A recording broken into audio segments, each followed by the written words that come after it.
Reka kwica inshingano Imana yaguhaye. So don't stop or ruin the responsibilities that God has given you.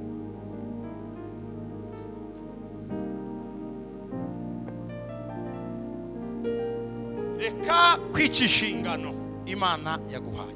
Don't ruin the chances and responsibilities God has given you. Ngo mwana wanjye, And said, my son, tukirengagiza impano ikurimo. do not neglect the gift in you, Iyo wakeshejwe n'ibyahanuwe, which was given to you by prophecy, ubwo warambikwagaho ibiganza by'abakuru. with the laying on of hands of the Wowe wagize ngo eldership. ni ceremony isanzwe. You thought it was ceremonial. Wowe wagize ngo ni ibintu gusa gutya. You thought it was an Ariko event. uri muri iki impano y'Imana muri But you're wowe. killing God's gift in Uri you. muri iki agaciro Imana You're yaguhaye. killing the wealth of the gift Umunsi in you. warambitsweho ibiganza. When we laid hands on Umunsi you, wahanuriwe. when we Umunsi prophesied, Imana iguha izo mbaraga zo when gukora. God gave you the power, Umunsi Imana iguha ubwenge bwo gukora. when God gave you the wisdom to Umunsi Imana walk, yakwizeye ikaguha ako when God kazi. trusted you, Umunsi Imana yagushyize kuri uwo musozi. when God placed you on the mountain, Uwo munsi Imana yagukinguriye umuryango ukabona uhagaze aho hantu. when God opened the door and you found yourself standing Umunsi there, Imana yagushyize muri ibyo biro. when God placed you in that office, Umunsi Imana yagushyize muri urwo rugo. when God placed you in that marriage, Umunsi Imana yagushyize muri iyo leta. when God placed you in that government, Umunsi Imana yagushyize muri ubwo burezi. when God placed you in Umunsi education, Imana yagushyize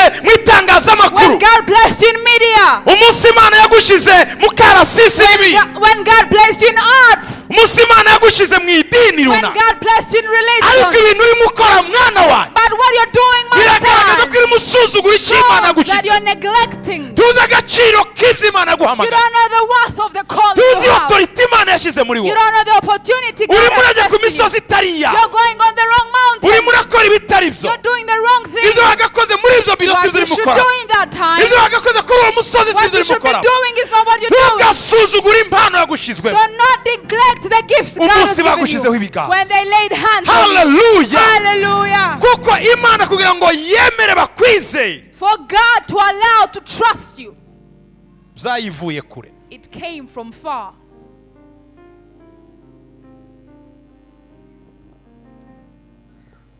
Neglect not the gift of God within you.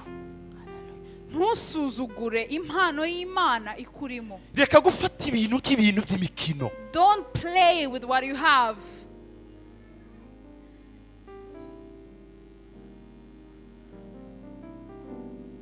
Reka gukinisha ubwenge bw'Imana ikwizera ikagushiraho ha. Don't play with God's wisdom and knowledge as He placed you in that place. Keba. Fear. Niba uhawe okaziyo yo gukora, kora neza ahantu. If you've been given an occasion to work, then work. Niki gituma uriya bataramugize secretary akaba ari wewe babigira. How come they made you the secretary, not him? Kuki ari wewe bagize director uriya ntibamugira. How come he's the director, not you? Reka kwica inshingano Imana yaguhaye. So don't stop or ruin the responsibilities that God has given you.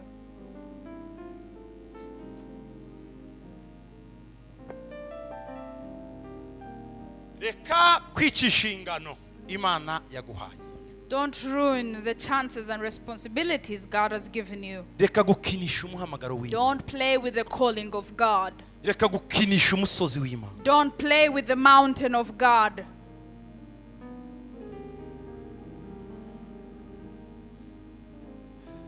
Imana iravuga ngo niba bikunaniye ngarurira ibyanjye. Ubuntu bw'Imana tubufata for granted. So we take God's grace for granted. Dufata ubuntu bw'Imana yatwizeye ikatugira abo turibo tukumva twabupiyeti nuko dushaka kuko tutabuguriye amafaranga bene data. Niyo mpamvu turimo dukinisha agakiza k'Imana. Niyo mpamvu turimo dukinisha ibyo Imana yatwizeye. Dutinya Imana. We take God's grace for granted because He has given us freely, so we do whatever we want because we didn't buy. Let's fear God. Ndabasaba I ask buri you, muntu y'Imana yamuhamagara wherever God called you, aho uri mukorera uyu munsi, wherever you're working tinya from, Imana, fear God. tinya Imana, Fear God. ukore neza uko Imana And igusaba. work excellently. Ukore neza uko Imana Work agomba. like He's asking you Ukore to. neza uko Imana Work ikwifuriza. excellently. Tinya Imana. Fear God.